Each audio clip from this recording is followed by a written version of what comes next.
Telugu Desam party Mahanadu రెండో రోజు విజయవంతంగా కూడా ప్రారంభమైంది. దీనికి సంబంధించి అంటే మొదటి రోజు ఇప్పటికే విజయవంతంగా పూర్తయినటువంటి నేపథ్యంలో రెండో రోజు ఏ విధంగా ఉండబోతోంది, ఎలాంటి అంశాల మీద చర్చ జరగబోతోంది, ఇప్పటికే 6 సూత్రాలు లోకేష్ గారు ప్రవేశపెట్టినటువంటి తర్వాత ఈ 6 సూత్రాల మీద ఏ విధంగా ముందుకెళ్తా ఉన్నారు, ఇది ప్రధానంగా ఇప్పుడు చర్చనీయాంశంగా ఉంది. కాబట్టి మనతో ఈ అంశాలపైన మాట్లాడడానికి శాప్ చైర్మన్ రవినాయుడు అందుబాటులో ఉన్నారు. నా ప్రధానంగా చెప్పండి, ఏంటి నేను 6 సూత్రాలు తీసుకుని వచ్చారు, లోకేష్ గారు మార్పు ఉండబోతోంది అంటున్నారు, ఏంటి ప్రధానంగా కార్యకర్త అధినేత యువగలం తీర్మానాలు నేను ప్రవేశపెట్టడం జరిగింది. ప్రతిపక్షంలో ఉన్న అధికారంలో ఉన్న కార్యకర్తలను గౌరవించడం, కార్యకర్తల కష్టాల్లో ఉంటే కాపాడుకోవడం, కార్యకర్తల అభివృద్ధి కోసం నిరంతరం పనిచేస్తున్న పార్టీ తెలుగుదేశం పార్టీ. అలాంటి కార్యకర్తలను గౌరవించే తీర్మానం కూడా నేను ప్రవేశపెట్టడం జరిగింది. పార్టీ నిర్మాణాత్మకంగా వ్యవహరిస్తోంది. నిర్వహణ ఎలా ఉండాలని కూడా నేను తీర్మానం ప్రవేశపెట్టడం జరిగింది. ఈరోజు నందమూరి తారక రామారావు గారి జయంతి సందర్భంగా తెలుగు జాతి ఖ్యాతిని ఇమ్ముడింపజేసిన వ్యక్తి, దశలా వ్యాపింపజేసిన వ్యక్తి, ఆయన నివాళులు అర్పిస్తూ మొదలుపెట్టే కార్యక్రమం రెండో రోజు జరుగుతుంది. దాని తర్వాత రాజకీయ తీర్మానాలు ఉంటాయి. ఈ సంవత్సరం రోజుల్లో జరిగిన అభివృద్ధి సంక్షేమాల మీద చర్చ ఉంటుంది. ఈరోజు కూటమి ప్రభుత్వం అధికారంలోకి వచ్చింది. ఒక సుస్థిరమైన పాలన అందించాలి.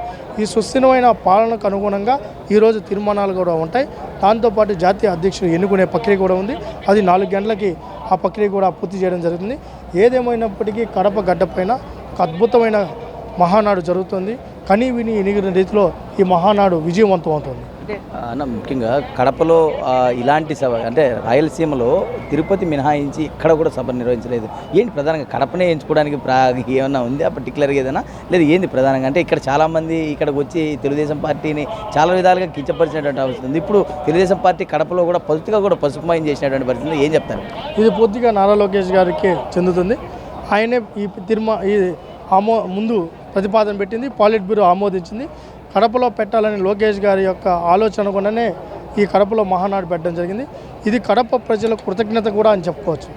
కడప గడ్డ నాదే, కుప్పం నాదే, మంగళగిరి నాదే, పిఠాపురం నాదే అని పెద్ద పెద్ద మాటలు మాట్లాడి తొడలు కొట్టి 175కి 175 చెప్పి మాట్లాడిన వ్యక్తి సొంత జిల్లాలో ఘోర పరాజయం పాలయ్యారు. దారుణంగా ఓడిపోయారు.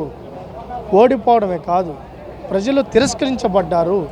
ప్రజలు తిరస్కరింపబడిన ఏకైక పార్టీ సొంత గడ్డ మీద జగన్మోహన్ రెడ్డి ప్రభుత్వం. అది కూడా మామూలుగా కాదు. ఇంకొక 2 సీట్లు కూడా రావాల్సింది. ఆ 2 సీట్లు మా తప్పిదాల వల్ల పోయింది తప్ప, అంటే 90% స్ట్రైక్ రేట్తో 10కి 9. నెక్స్ట్ దీన్ని 100% చేయాల్సిన బాధ్యత కూడా మా పార్టీ మీద ఉంది. కాబట్టి ఇక్కడ ఆ పరిస్థితి. ఈరోజు ఈ జిల్లా చూస్తే ఏ పైపు చూసినా పసుపుమయమైంది, ట్రాఫిక్ జామ్ అయిపోయింది. మేము 22,000 మంది ప్రతినిధులు వస్తారనుకుంటే 1,00,000 మంది నేను రావడం జరిగింది.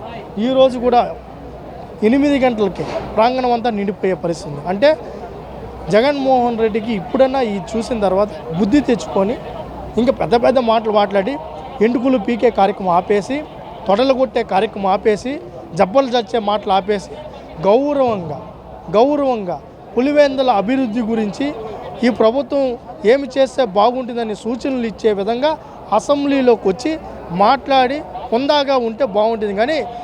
కానీ నేను వస్తే చూస్తా 2.0 ఆల్రెడీ ఆయన చెప్పి నిజమే. 2.0 ఏంటంటే ఆల్రెడీ 1.0 చల్లపల్లి జైలు, 2.0లో రాజమండ్రి అతిహార్ జైలు. ఆయనే ఒప్పేసుకున్న 2.0 ఉంది. లేదని నువ్వు చెప్తారు 2.0 ఉంది.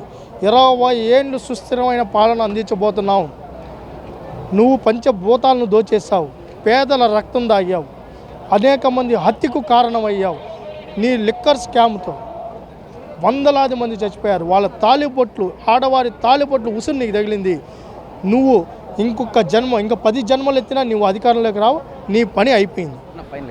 సంవత్సర కాలం కూడా గడుస్తూ ఉంది కూటమి ప్రభుత్వం ఏర్పడి. ఎట్లా ఉంది ప్రజల నుంచి స్పందన? ఎట్లా ఉంది? అనేకమంది సంక్షేమాలు అందించారు కదా, ఎట్లా ఉంది ఫీడ్బ్యాక్? ఎట్లా ఉంది ప్రజల నుంచి? మీరు ఒక్కసారి నేను ఒక్కటే ఇక్కడ మా కార్యకర్తలు ఎంతమంది ఉన్నారో డబుల్గా ప్రజలు ఉన్నారు.